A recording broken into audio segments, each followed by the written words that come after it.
live in a fast-paced world where everyday things are getting smaller and smaller.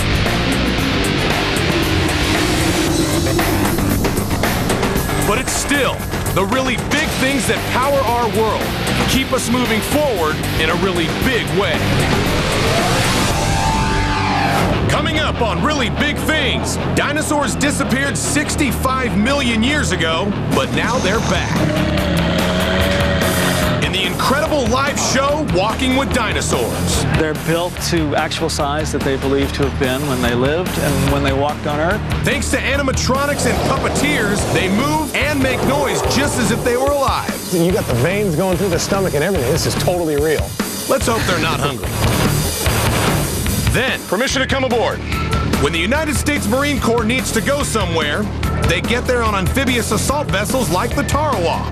And our main mission is basically to support the Marines when they're on board. They are our #1 offensive weapon. These ships can carry trucks, aircraft, and a lot of people. Normally the crew is about 1,100. With the Marines on board, we're about 3,300 strong. Most of them smaller than I am. I can't get in this thing. And later, Good old American steel. how does low-value scrap metal get turned into expensive plate steel? With a really big furnace, 5,000 degrees of heat, and a lot of flying sparks. At a giant steel mill. By far, the hottest I've ever felt in my life. Right now.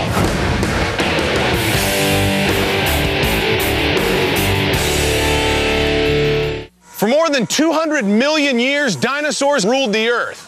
Now this beast right here is not real, but somehow the magical minds at WWT-Rex have figured a way to bring the creatures of the Emmy Award-winning series Walking with Dinos to life. Sure, I'll believe that when I see it.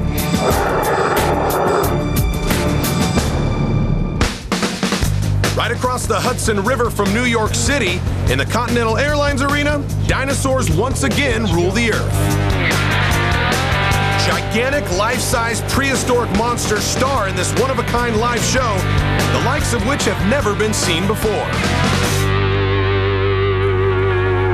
I'm here now with Scott. Scott's the director of Walking with Dinosaurs here. Now, I know it was originally a BBC animated series. How did you turn it from an animated series into a live show with live dinosaurs? It started with somebody getting the idea to try and put it into an arena show. Then people came in to design the visual space that they exist in. And the biggest trick was designing life-size realistic dinosaurs like this gal here. It's designed for everyone. We didn't play it down for kids, but it's a family show. Right. The science in it is sound. It's all based on actual research. There's no misinformation. It's hard to concentrate with this thing moving. It's like I'm standing next to a live dinosaur, a real dinosaur. What kind of a dino is this? This is a Plateosaurus, one of the first vegetarians. She's one of the first big dinosaurs that came around. You have 10 species of dinosaurs in the show, right? Yes, we have 10 of these big robotic dinosaurs. This dinosaur takes 3 people to operate. There's one underneath driving, and there's 2 at a remote station operating a control that does all this body movement. And then we have 5 what we call suit puppets, which are basically a big backpack that looks like raptors, or we have baby T-Rex. We took species that represented the various eras of the dinosaurs. Some from the Triassic, which is when they first appeared. Right. The really big ones, the golden age of the dinosaurs was the Jurassic. And then finally the Cretaceous, when all the bad boys like T-Rex lived. So you can't tell, but behind this black curtain right here is all the dinosaurs. And I know the biggest one is the Brachiosaurus. How tall is it actually in the show? She's about 35 feet tall and about over 60 feet long, maybe 70 feet long. But the Brachiosaurus can reach over right into the auditorium and look down on the crowd. They are massive. They're built to actual size that they believe to have been when they lived and when they walked on Earth. So it's based on science. Just looking at dinosaurs is scary enough, but the real trick is making them come to life through the magic of puppetry.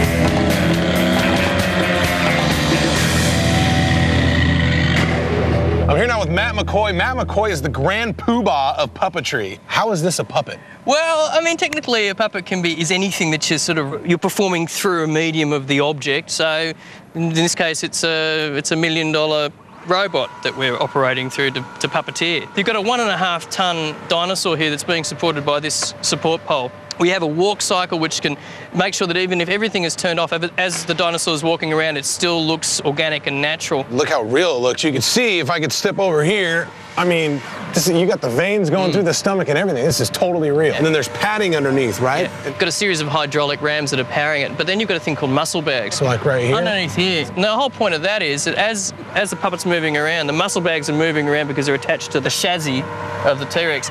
And the skin, because it's loose, right, slides around on top of those muscles in the same way that your skin moves around in your flesh. And you said in controlling it, there's 2 guys up there in what's called the Voodoo Lounge. In the Voodoo Lounge, yep. And then there's a guy in here that I could barely see, right? Yeah, this Michael down here is one of my most experienced drivers. Look at him. Here we go. Mike, how you doing? Hey. I'm Matt. Nice to meet you. Nice to meet you, mate. So you got those things on, and what, are you talking to the Voodoo Lounge? Are they telling you what to do? Yeah, we're talking to the Voodoo Lounge. I'm also talking to stage management, who let us know our cues, when to come on and off stage. What are you controlling? Are you basically just controlling the legs and walking and moving? We actually power up the puppet.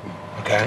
We've got a little control panel here, which looks after the whole control of the dinosaur. We turn it on, and then, yeah, we control the walk and the actual choreography, the direction of the puppet and where it's moving on the stage. So as far as like the real intricate movements of the blinking of the eyes and moving and roaring, is that the That's Voodoo the Lounge? Voodoo Lounge. So, I mean, we basically covered everything. There's really only one thing left for me to do. Yes, get in. Can I? Yeah, I think you should. That is We're fantastic. a bit short of drivers, so off you go. You think I could fit in there? A dinosaur is big, but the cockpit for operating one is not. If my head wasn't so big. Ooh. All right, you're looking at your control panel here. In between your legs here is a control stick. It controls you forward and backwards. And then down at your feet, you've got 2 foot pedals. If you want to turn left, you've got to push with your right foot forward. And push forward on the stick. Whoa.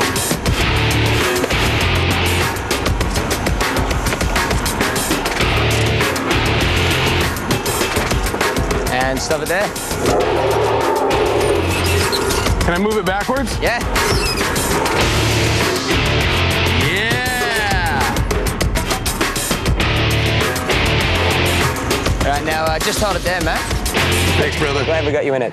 Now I got to figure out a way to get out of this thing.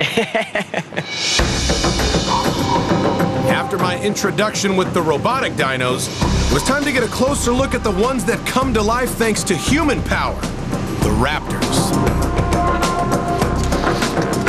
This thing is unbelievable. Yes, you can see all of the articulation and the flexion in the muscles and things like that. It's a self-contained unit.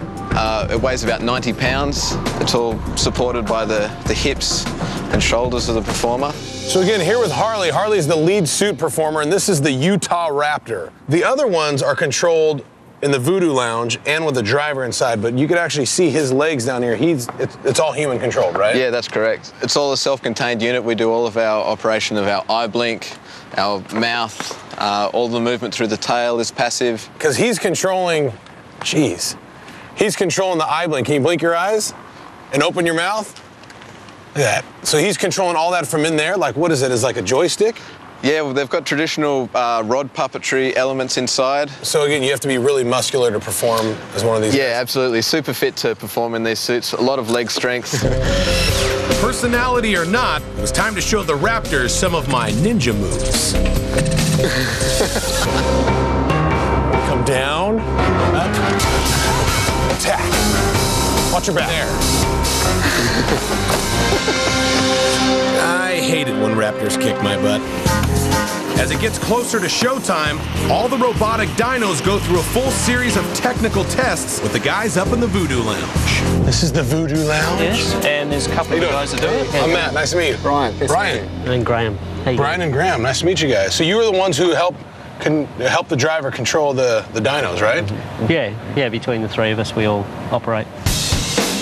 So what happens in any given scene when there's 3, maybe 4 dinos on the same set? We got 3 teams. Graham drives the Voodoo rig here, which operates the whole body and everything like that, and then I operate all the sounds and the blinks and the jaw from here.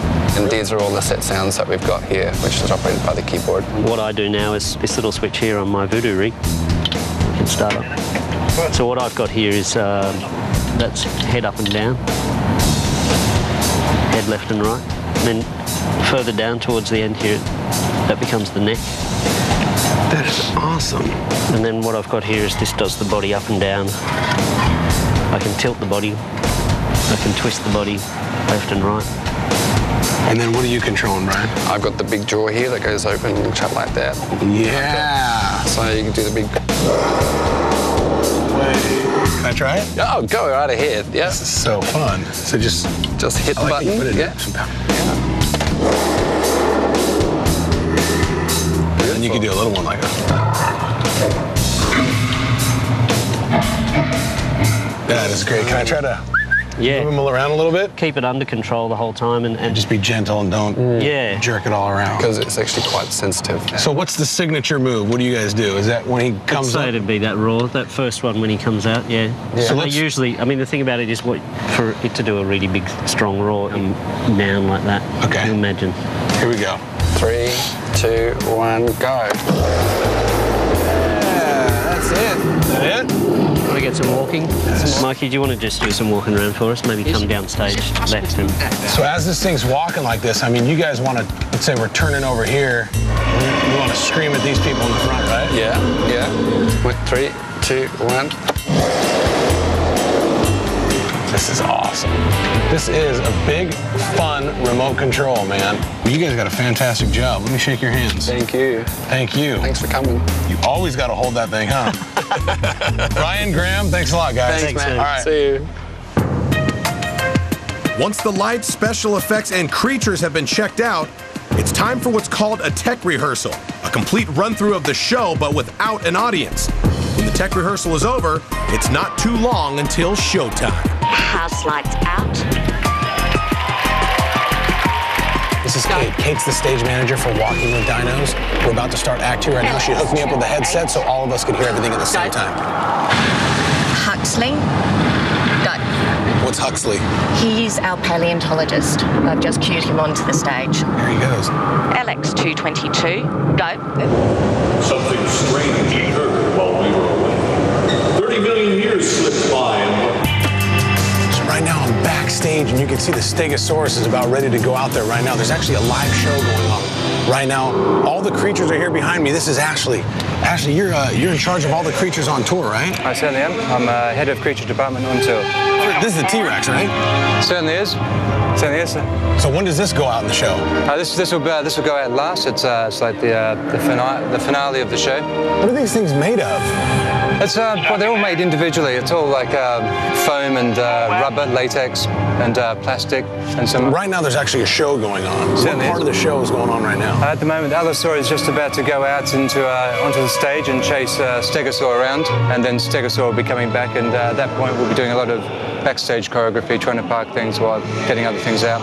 So how does it work? Like the guys in the booth over there feed it back to you and tell you? Yep, we've all got about 4 people in our head at the moment, just listening to things, and so we just listen for the right cues to go out on, and the Voodoo's upstairs talk to the drivers as they're driving around to give feedback as it's happening. On stage, the Stegosaurus valiantly defends itself from the Allosaurus's attack by swinging its weapon-like spiked tail. So in about 30 seconds, we'll have Stegosaur coming through, turning right or turning left from backstage, and parking pretty much where we are now. And he'll open up and you'll see Stegosaur. When the battle's over, the Stegosaurus returns to the backstage area, where it'll be shut down and returned to its staging position. While the Stegosaurus is being parked, the baby Brachiosaurus goes out on the stage. The Allosaurus has to be starved. He's going after everybody, even the poor little baby Brachiosaurus. So he's about to get into the mother Brachiosaurus, right? Yep, Roger will get in, and he'll be helped by Mike, who'll cover him in the canopy to make sure he's not seen by the audience. So you're saying on this part of the show, we just saw the baby Brachiosaurus goes in. Yep. And then a dinosaur's going to chase the baby, and then the mom comes out to defend the baby? That's right, comes in and saves the day. One thing I thought was totally cool is that there's actually air pockets in here that it's going to expand and make it bigger, right? Yeah, inside some of the dinosaurs, we've got big air bladders that actually give bulk without actually giving weight. Here comes Big Mama Brachiosaurus to save the baby.